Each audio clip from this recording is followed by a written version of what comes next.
Just how hard is TDX for beginners?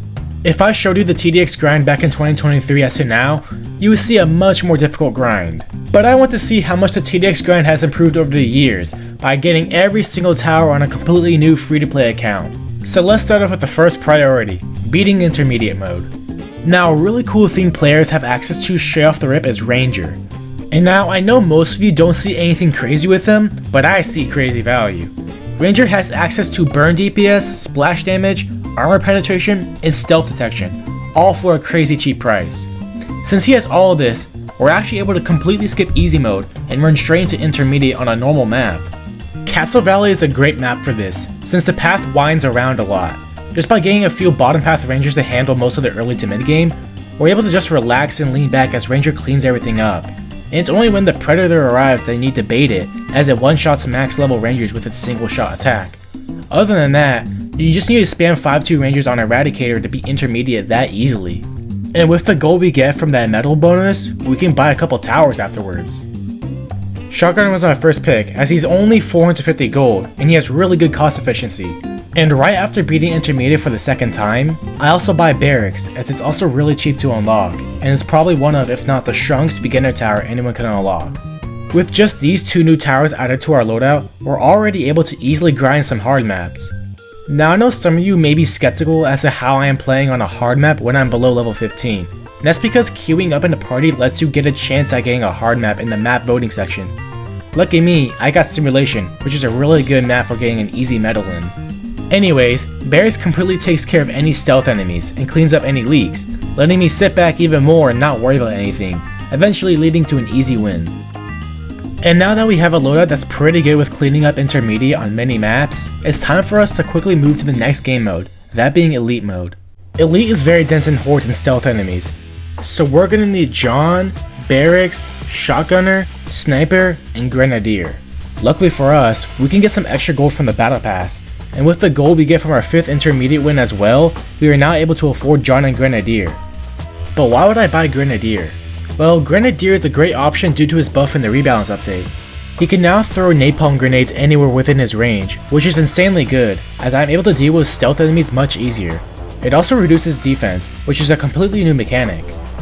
Anyways, we still need Sniper, but unfortunately for us, he's level locked to level 15, so let's grind intermediate a little more so we can buy him.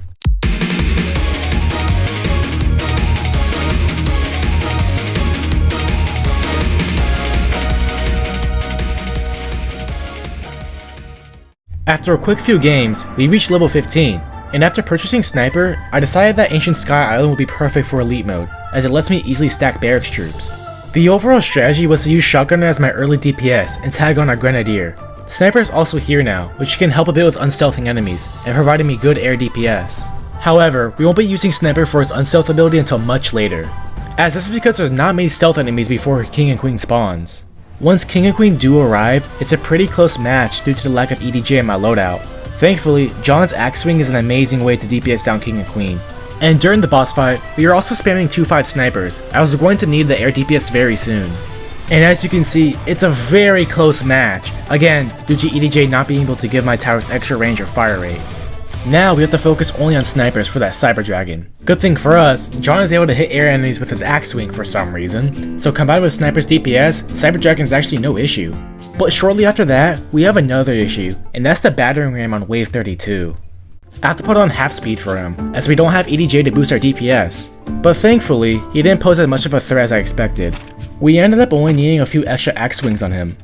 After that, it's pretty chill up until a revived Plague Doctor spawns. He summons a ton of enemies, and our best stun is Grenadier, so I have to try to clump up a lot of enemies and always be axe swinging. Good thing it wasn't as close as King and Queen's waves. And just like that, that's our first Elite victory, which rewards us a hefty amount of gold, which we use to buy EDJ, allowing us to easily grind Elite now.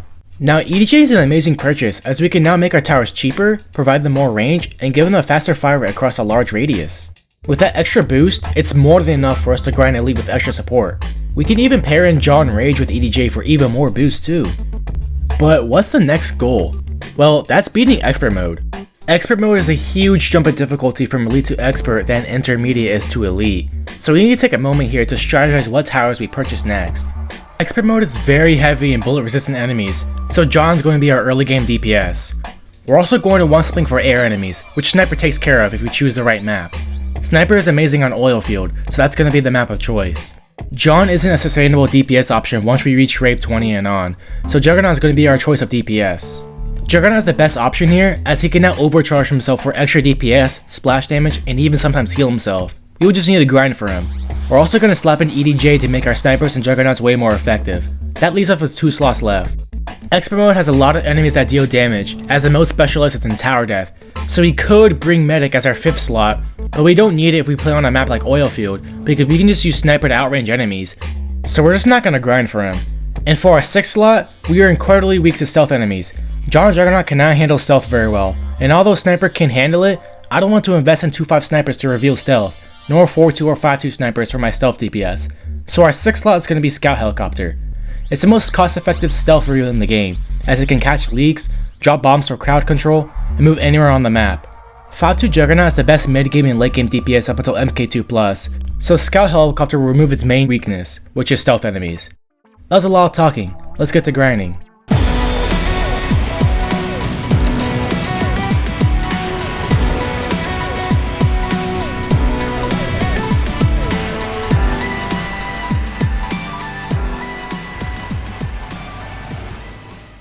Our loadout is now ready with Juggernaut, so let's test it out to see if we can be expert for the first time at just level 25. As planned, the early game is taken care of just fine with John. We have just enough starting cash to get into 2-2, which allows him to take care of the first couple of waves. Soon enough, we get him to 3-2, which gives him ignore bullet resistance and 20 damage a shot, which is perfect for a game mode like Expert. We pair Sniper with him to take care of air enemies and early stealth enemies.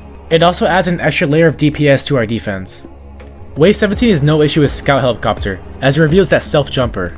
Wave 17 is a big reason why I recommend bringing Scout Helicopter or Sniper into Expert. Right after that is a Super Heavy Titan. This is the first small challenge, as it just has a ton of HP, but John and Sniper are able to take it out just fine. Or after this, it's time to start building into Juggernauts. 2 EDJs, 1 for discounts and 1 for DPS and range will make our Juggernauts extra cheap and very effective. I also upgraded my Johns to 4-2 for extra DPS as we get into EDJs, and I also maxed out my Scout Helicopter for that splash DPS. Top Path is a better option here for Juggernaut, as it ignores bullet resistance, has long range, and is pretty cheap. And once maxed, it can also buff its range and DPS, while giving it splash damage too. It's incredibly strong after rebalance. And we're also going to want some snipers a little further back, as Artemis and VX Drone arrive soon. Wave 30 is a small issue. We have a lot of Juggernaut deaths since Artemis is the main killer, and our air DPS isn't amazing. But the good news is, Phoebus and Zeus get taken down really easily by our sheer ground DPS, so we really only need to worry about air DPS now. With enough 2-5 sniper spam, we take out Artemis at the cost of basically our entire front defense dying. Good thing this wave gives us enough cash to rebuild. At this point, we just need to build up as much DPS as possible in preparation for Destructor at Mark II+. Destructor is a really easy boss for most, but he's actually sort of an issue here, as he has over 600,000 health, and kills our Juggernauts quite easily without medics. So for waves 31 through 39, we're really just stacking Juggernauts and Snipers. I decided to get a mix of 5-2 Juggernauts and 2-5 Juggernauts for Destructor, as I don't want too much of my bullet penetration DPS to die out, and 2-5 Juggernauts are just really good for survivability as they can heal themselves. Plus, they just have higher DPS. Without much trouble and enough overcharge and HE round spam, we take out Destructor, and now we prepare for Wave 42. Wave 41 is taken care of with the help of Scout Helicopter. And we also use this time to stack up even more DPS for Mark II+. Mark II Plus has many ways to kill towers, but our only worries are going to be his missiles and rage mode. His missiles hit multiple enemies and deal percent based damage, so that will easily chip away our defense. And his rage mode kills a lot of towers, and it summons drones. Now good thing for us, his first phase is really no issue. He's very slow, does little damage, and gets distracted very easily. But that changes very quickly during rage mode.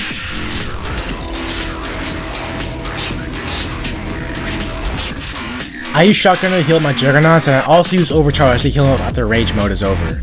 After spamming snipers for the drones he summoned, we get back to DPSing him down, as he healed a lot of HP during rage mode with the healing drones. We just endlessly spam those 2-5 Juggernauts and using Overcharge to heal him up. And then after a bit more spamming,